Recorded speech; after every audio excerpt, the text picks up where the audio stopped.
Nagtagumpay siya na humalili sa akin bilang Duke of Cornwall at akuin ang mga responsibilidad para sa Duchy of Cornwall na aking ginampanan ng mahigit 5 dekada.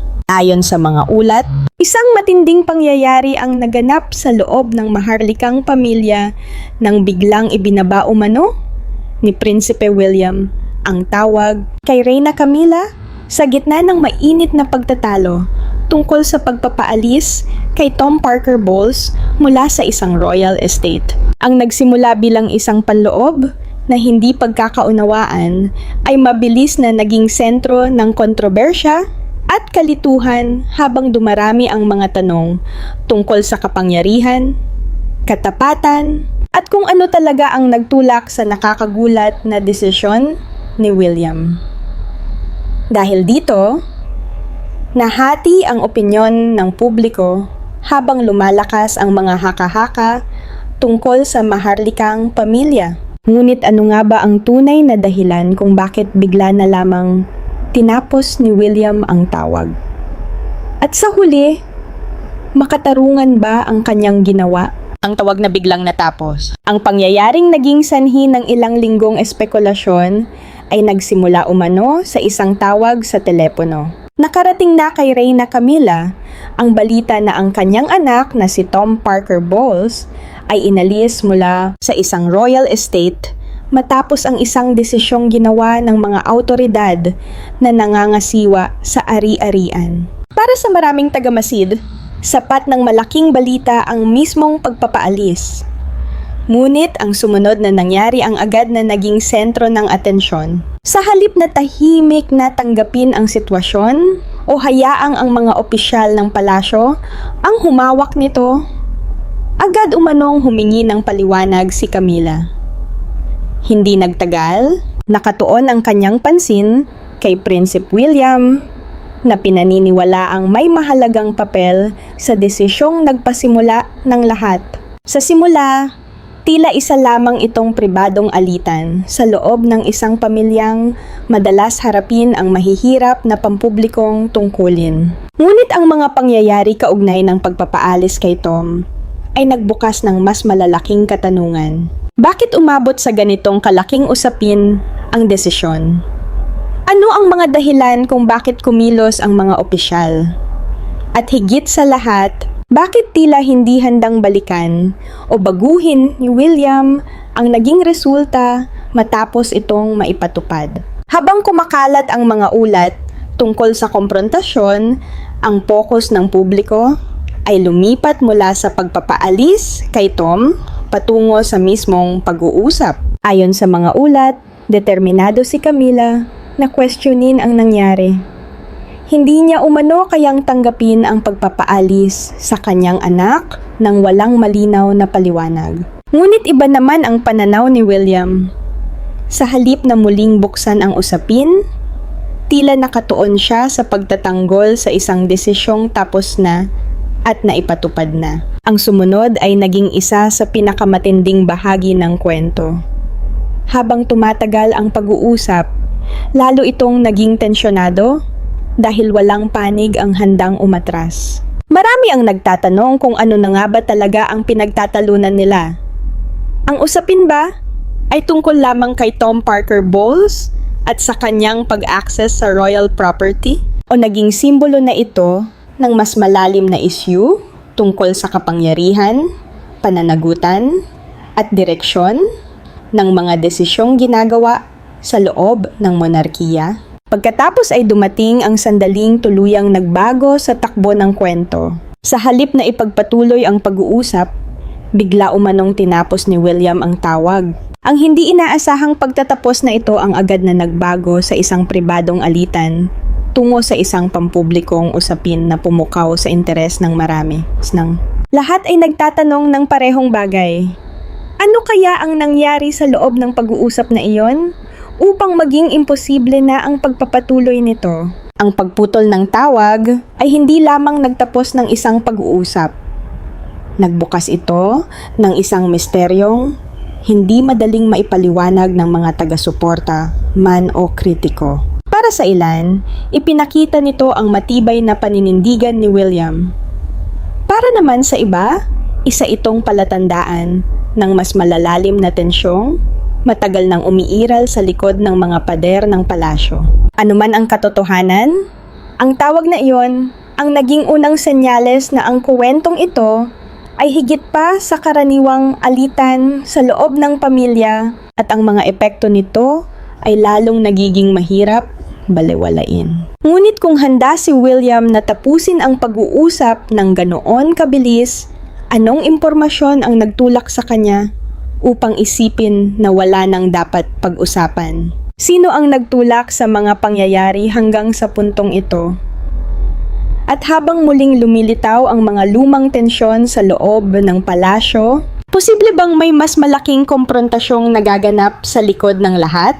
Mga tanong sa likod ng pagpapaalis sa estate. Bago pa naging sentro ng atensyon, ang umano'y tawag sa pagitan ni na Prinsipe William at Reyna Camilla, mayroon ng ibang usapin na unti-unting umuusbong sa likod ng mga eksena. Nasa gitna nito si Tom Parker Bowles at ang dumaraming alalahanin kaugnay ng ilang aktibidad na nagaganap sa loob ng isang royal estate. Ang nagsimula bilang mga hiwa-hiwalay na tanong ay kalaunan naging mas seryosong usapin na nakakuha ng pansin ng mga administrador at opisyal na may tungkuling pangalagaan ang mga ari-arian ng monarkiya at tiyaking malinaw ang mga limitasyon sa paggamit ng mga ito. Ayon sa mga ulat, nagsimulang lumitaw ang mga alalahanin ng makatanggap ng mga reklamo ang mga tagapangasiwa ng estate. May ilan umanong nagtanong kung ang ilang aktibidad na inuugnay kay Tom ay may wastong pahintulot. Ang iba naman ay nagpahayag ng pag-aalala tungkol sa pag-access sa ilang lugar na dapat ay nasa ilalim ng mahigpit na pangangasiwa. Bagamat magkakaiba ang mga detalye, iisa ang pangunahing issue. Kailangan tiyakin ng mga administrador kung nasunod ba ang mga umiiral na patakaran at proseso. Habang dumarami ang impormasyong sinusuri, lalo umanong naging sensitibo ang sitwasyon. Kinailangang harapin ng mga administrador ang mahahalagang tanong, anong mga pahintulot ang naibigay? Sino ang nag-aproba sa ilang aktibidad? At nagkaroon na ba ng pagkalabo sa hangganan sa pagitan ng pribadong interes at ng paggamit ng royal property? Hindi madaling sagutin ang mga tanong na ito, lalo na sa loob ng isang institusyong nagbibigay ng napakalaking halaga sa reputasyon at protokol. Hindi nagtagal, lumampas na ang usapin sa simpleng mga talakayan. Masusing sinuri umano ng mga opisyal ang mga reklamo at ang mga pangyayaring may kaugnayan dito. Ang tila maliit na issue noong una ay nagsimulang makakuha ng mas malawak na atensyon mula sa mga taong may pananagutang protektahan ang interes ng estate. Sa bawat pagsusuri, tumataas ang posibilidad na may mas malalalim pang problema na matuklasan. Dahilan upang madagdagan ang presyon sa mga gumagawa ng desisyon. Kasabay nito, lumitaw rin ang magkakaibang pananaw. Para sa mga sumusuporta kay Tom, maaaring nakita nila ang masusing pagsisiyasat bilang sobra o hindi makatarungan.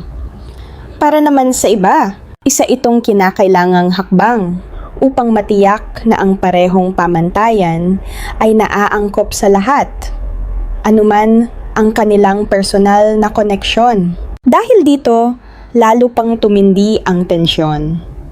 Habang dumarami ang mga tanong, lalong naging mahirap na mapalugod ang lahat ng sangkot.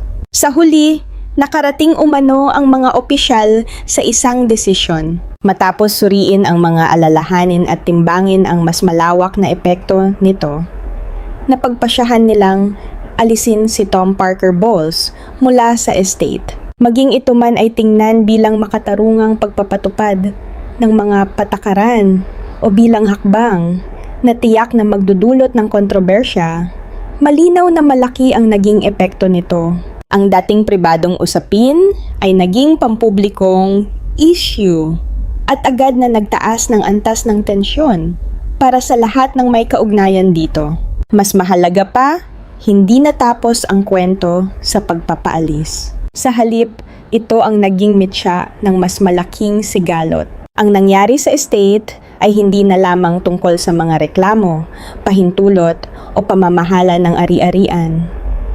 Ito na ang naging pangyayaring nagbukas ng mahihirap na tanong, matitinding reaksyon, at isang komprontasyong nagsisimula pa lamang. Kaya kung ang pagpapaalis sa estate ay simula pa lamang ng lahat, ano kaya ang natuklasan na tuluyang nagtulak sa tensyon hanggang sa sukdulan? Sino ang gumawa ng desisyong nagpabago sa lahat? At nang dumating ang isang hindi inaasahang tugon, nabunyag ba nito ang mas malalim na hidwaan na hindi na kayang baliwalain ng sinuman sa loob ng maharlikang pamilya? Manatiling nakatutok. Higit pa sa isang alitan ng pamilya, sa oras na alisin si Tom Parker Bowles mula sa Royal Estate, malinaw na ang sitwasyon ay hindi na simpleng usapin ng pag-access o pahintulot. Ang unang tila isang limitadong pagtatalo na kinasasangkutan ng isang tao ay unti-unting tinitingnan sa mas malawak na pananaw. Ang atensyon ay lumipat kay Prinsipe William, lalo na sa kanyang umano'y matatag na pagtanggi na umatras mula sa desisyong mabilis nang naging malaking kontrobersya sa loob ng monarkiya. Para kay William, ayon sa mga ulat na lumitaw kaugnay ng usapin, hindi lamang ito tungkol kay Tom. Kumakatawan ito sa isang mas malawak na prinsipyo. Bilang prinsipe ng Wales at magiging hari sa hinaharap, may mga responsibilidad siyang higit pa sa personal o pampamilyang konsiderasyon. Ang mga desisyong may kaugnayan sa mga royal estate, reputasyon ng institusyon, at tiwala ng publiko ay may direktang epekto sa kung paano nakikita at hinuhusgahan ang monarkiya. Dahil dito, nauunawaan kung bakit seryosong tinrato ang mga isyong may kaugnayan sa estate. Kung may mga tanong na hindi masasagot o mga alalahaning hindi maaaksyonan, maaaring mabuo ang impresyon na may ibang tuntunin para sa ibang tao. At kung mangyari iyon, maaaring masira ang tiwala sa pagiging patas at pare-pareho ng mga proseso sa loob ng institusyon. Sa likod ng mga eksena, iniulat na ang mga tagapayo at opisyal na may tungkuling protektahan ang interes ng monarkiya ay nagsagawa ng seryosong mga talakayan tungkol sa mga implikasyon ng sitwasyon. Bagamat hindi isiniwalat ang buong detalye, tila ang pangunahing usapin ay tungkol sa president o halimbawa na maaaring sundan sa hinaharap. Kung magbibigay ng exception sa isang kaso, saan itatakda ang hangganan sa susunod? Ito ang tanong na hindi maaaring baliwalain ng mga nangangasiwa sa mga ari-arian ng korona. Unti-unti, ang isang simpleng usapin sa estate ay naging usapin ng prinsipyo at integridad ng institusyon. Dahil dito, lalong lumaki ang presyon kay William. Anuman ang kanyang piliin, may kapalit. Ang pagkilos ay maaaring magpalala ng tensyon sa pamilya at magdala ng negatibong atensyon mula sa publiko. Ngunit ang hindi pagkilos ay maaaring magdulot ng mga akusasyong hindi pantay ang pagpapatupad ng pananagutan. Naging masalimuot na balanse ito sa pagitan ng personal na relasyon at tungkuling institusyonal. Isang sitwasyong walang madaling solusyon. Hindi nagtagal, nagkaroon ng magkakaibang interpretasyon sa nangyayari. May mga nagsabing ginagawa lamang ni William ang kanyang tungkulin bilang magiging hari at ipinatutupad ang umiiral na mga patakaran. May iba namang nakakita rito bilang senyales ng mas malalalim na hindi pagkakasundo sa loob ng maharlikang pamilya na may kaugnayan sa kapangyarihan, impluwensya, at direksyon ng monarkiya sa hinaharap dahil walang malinaw na kumpirmasyon mula sa mga pangunahing sangkot, lalo lamang lumakas ang mga haka-haka. Sa kalaunan, Umabot umano si William sa puntong hindi na posible ang hindi pagkilos. Maging ito man ay dahil sa tungkulin, pag-aalala para sa institusyon, o pagnanais na maiwasan ang mga katulad na problema sa hinaharap, malinaw na determinado siyang panindigan ang naging desisyon. At sa paggawa nito, ang isang usapin tungkol sa estate ay naging mas malaking pangyayari na patuloy na nagkaroon ng epekto sa loob ng maharlikang pamilya at sa opinyon ng publiko. Ngunit may mas malaking tanong na nagsisimula ng mabuo. Anong nakakabahalang babala ang nagkumbinsi kay William na maaaring magdulot ito ng panganib sa mismong monarkiya? Sino ang mga pribadong tinig na nakaimpluwensya sa kanyang mga susunod na hakbang? At nang tuluyan ng gumuhit ng malinaw na linya, sino ang biglang napunta sa maling panig nito? Patuloy na manood, lumalakas ang presyon sa likod ng mga pinto ng palasyo. Ang pagpapaalis kay Tom Parker Bowles mula sa Royal Estate ay agad na nagdulot ng kontrobersya.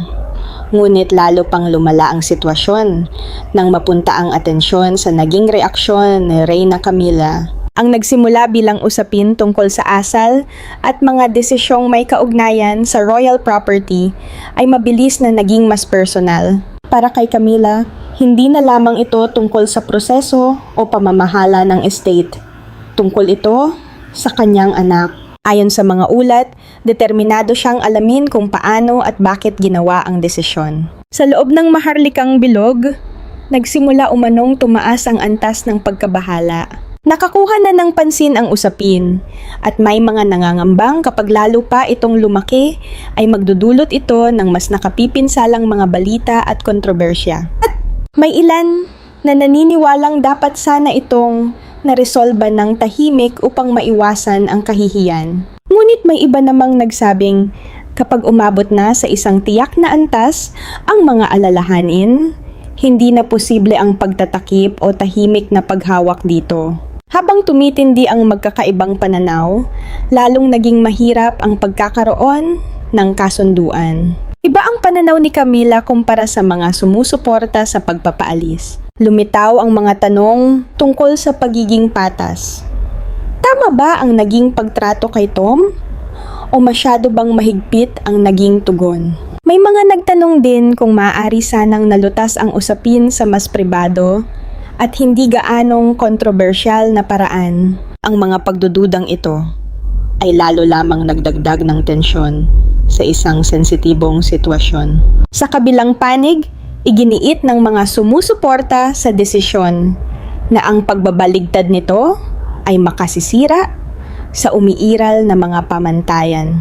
Ayon sa kanila, kung hahayaan na maimpluwensyahan ng personal na relasyon ang mga opisyal na desisyon, maaaring mawala ang tiwala ng publiko sa paraan ng pamamahala ng mga royal estate. Sa pananaw na ito, ang katapatan sa pamilya ay maaaring sumalungat sa pananagutang institusyonal. Bunga nito, lalo pang lumawak ang agwat sa pagitan ng magkabilang panig. Ang mga pagtatangkang pababain ang tensyon ay halos walang naging epekto. Sa halip na magbigay ng linaw, lalo lamang nitong inilantad ang mas malalim na pagkakaiba sa pananaw ng bawat panig. Paulit-ulit na bumabalik ang usapan sa parehong tanong. Mas mahalaga ba ang pamilya kaysa sa proseso? O dapat bang manatiling hindi natitinag ang mga tuntunin ng institusyon kahit sino pa ang sangkot? Walang panig ang tila handang umatras. Habang nagpapatuloy ang alitan, marami ang nagsimulang tingnan ito bilang higit pa sa isang hiwalay na insidente. Para sa ilan, sumasalamin ito sa mas malawak na tunggalian sa pagitan ng pananagutan at katapatan sa loob ng buhay maharlika. Para naman sa iba, ipinakita nito ang patuloy na hamon ng pagbabalanse sa pribadong relasyon at pampublikong tungkulin. Bagamat walang malinaw na resolusyong lumitaw, ang kawalan ng katiyakan mismo ang patuloy na nagpapalakas ng mga usap-usapan at espekulasyon. Sa huli, ang kontrobersya ay lumampas na sa orihinal na usapin ng estate. Ang determinasyon ni Camila na ipagtanggol ang kanyang anak ang nagpalawak sa tunggalian upang maging usapin ng emosyon, kapangyarihan, at inaasahan ng institusyon. Ang natira ay isang sitwasyong hindi na lamang tinutukoy ng orihinal na desisyon, kundi ng mas malalalim na tanong tungkol sa impluwensya, pananagutan, at pressure ng buhay sa sentro ng maharlikang pamilya. At habang ipinaglalaban ni Camila ang lugar ng kanyang anak, isang mas nakakabahalang tanong ang lumitaw. Anong hindi nakikitang puwersa ang nagtutulak sa lumalaking pagtutol? Sino ang maaaring makinabang kung lalo pang lalalim ang tensyon? At kapag umabot sa sukdulan ang mga pribadong hindi pagkakaunawaan, aling relasyon ang pinakamatinding maaapektuhan? Manatili sa amin. Mga bulong-bulungan sa loob ng palasyo habang patuloy na lumalaki ang kontrobersyang nakapalibot kay Tom Parker Bowles, unti-unting lumipat ang focus mula sa mismong insidente sa estate patungo sa kapaligirang nabubuo sa likod ng mga pader ng palasyo.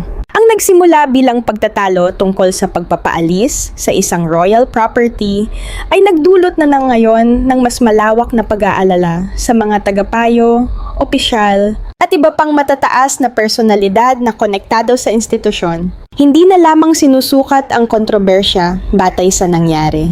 Sa halip, mas maraming tao ang nagsimulang magtanong kung ano pa ang maaaring mangyari sa susunod. Sa loob ng maharlikang bilog, iniulat na nagsimula ng bumuo ng kani-kanilang tahimik na opinyon ang iba't ibang personalidad tungkol sa sitwasyong patuloy na lumalala sitwasyon. May ilan na naniniwalang kinakailangan ang desisyong alisin si Tom upang mapanatili ang umiiral na mga pamantayan at maiwasan ang mga katulad na problema sa hinaharap. Ang iba naman ay nag-aalala na ang mga epekto nito ay maaaring magdulot ng pangmatagalang tensyon sa loob ng pamilya at makalikha ng hindi kanais-nais na atensyon mula sa publiko. Kaunti lamang ang tila handang magsalita ng hayagan, ngunit hindi nito napigilan ang mga usapan na magpatuloy sa likod ng mga saradong pinto.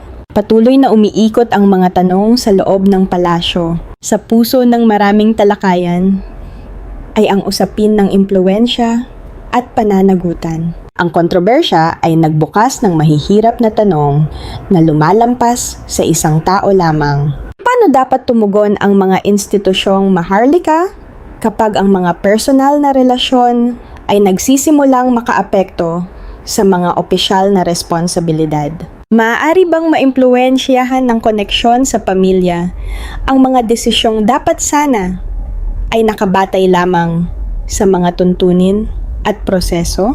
Napakasensitibo ng mga paksang ito at walang madaling sagot. Habang mas pinag-uusapan ang sitwasyon, lalo itong nagiging masalimuot. Naging isa ring lumalaking alalahanin ang pananaw ng publiko. Nauunawaan ng mga may tungkuling protektahan ang reputasyon ng monarkiya na ang mga kontrobersya ay kadalasang nagkakaroon ng sariling buhay. Kapag ang isang kwento ay umabot na sa publiko, lalo itong nagiging mahirap kontrolin kung paano ito bibigyang kahulugan. May ilan umanong nag-aalala na maaaring palakasin ng sigalot ang mga negatibong pananaw tungkol sa monarkiya. Ang iba naman ay naniniwalang mas malaki ang magiging pinsala kung hindi agad tutugunan ang mga umiiral na alalahanin. Sa alinmang direksyon, malinaw na may kaakibat na panganib. Habang lumalaki ang kawalan ng katiyakan, napilitan ang mga matataas na personalidad sa loob ng institusyon na pag-isipan ang mga posibleng kahihinatnan. Mawawala ba ang kontrobersya sa paglipas ng panahon? O patuloy ba itong magbibigay ng pansin at haka-haka? Maaari pa bang maibalik sa dati ang mga relasyon sa loob ng maharlikang pamilya matapos ang mga tensyong lumitaw? O may mas malalim na problema ng nabunyag? Walang sino man ang tila may tiyak na sagot, at dahil sa kakulangan ng malinaw na paliwanag, lalo lamang umusbong ang mga espekulasyon. Mabilis na kumalat ang mga ito, mas mabilis pang kumalat ang mga bulong-bulungan kaysa sa mga opisyal na pahayag. Pinupunan ang mga puwang na iniwan ng kakulangan ng impormasyon. Iba't ibang bersyon ng kwento ang lumitaw. Bawat isa ay may sariling paliwanag kung ano talaga ang ibig sabihin ng alitan. Para sa ilan, isa lamang itong simpleng hindi pagkakaunawaan na pinalaki ng interes ng publiko. Para naman sa iba, isa itong senyales ng mas malalalim na tunggalian tungkol sa kapangyarihan, impluwensya, at balanse ng awtoridad sa loob ng maharlikang pamilya. Ang higit na nagpabigat sa sitwasyon ay ang katotohanang lumampas na ito sa orihinal na usapin. Ang kontrobersya ngayon ay may implikasyon sa mga tanong tungkol sa pamumuno, pananagutan, at tiwala ng publiko. Maaring ang insidente sa estate ang nagsimula ng lahat, ngunit ang lumalaking presyon sa likod ng mga eksena ay nagpapahiwatig na ang pinakamahalagang epekto nito ay hindi pa ganap na lumilitaw. Ngunit habang lalong lumalalim ang mga pribadong alalahanin sa loob ng palasyo, isang mas malaking misteryo ang nagsisimulang mabuo. Sino ang tahimik na gumagabay sa mga usapan? Aling makapangyarihang personalidad ang higit na nangangamba sa magiging resulta? At kapag tuluyan ng sumabog ang mga nakatagong tensyon, anong nakakagulat na desisyon ang lalabas mula sa mga anino? Manatiling nakatutok. Isang monarkiyang nasa sangandaan. Habang nagpapatuloy ang kontrobersya na may kaugnayan kay Tom Parker Bowles at sa Royal Estate, ang talakayan ay unti-unting lumampas sa orihinal na insidente. Ang unang tila usapin lamang tungkol sa pag-access, awtoridad at proseso ay nagsimulang tingnan bilang bahagi ng mas malaking pag-uusap tungkol sa kinabukasan ng monarkiya. Ang pagpapaalis sa estate, ang umano'y pagtatalo sa pagitan ni Reyna Camilla at Prinsipe William, at ang matatag na paninindigan ni William ay nagsanib upang bumuo ng isang kwentong may mas malalim na kahulugan tungkol sa pamumuno at direksyon ng institusyon. Para sa maraming taga-Masid, natural na nakatuon ang pansin kay William bilang prinsipe ng Wales at magiging hari sa hinaharap. Madalas siyang sinusuri bilang palatandaan kung paano niya pamumunuan ang monarkiya balang araw. Bagamat mahalaga na ang kontrobersya sa estate sa sarili nitong paraan, may ilan ding naniniwalang nagbigay ito ng sulyap sa paraan ng kanyang pamumuno. Ayon sa mga ulat, ipinakita ng sitwasyon ang kahandaan niyang unahin ang mga tuntunin, pananagutan, at pangmatagalang interes ng institusyon, kahit na magdulot ito ng personal na alitan. Ang pananaw na ito ang nagpasimula ng mas malawak na debate. Para sa mga sumusuporta sa kanya, ito ay patunay ng isang modernong estilo ng pamumuno na nakatuon sa pagpapanatili ng tiwala ng publiko at malinaw na pamantayan. Ngunit para sa mga kritiko, maaaring magdulot ang mas mahigpit na pamamaraang ito ng hindi kinakailangang pagkakahati-hati. Ipinakita ng alitan ang hamon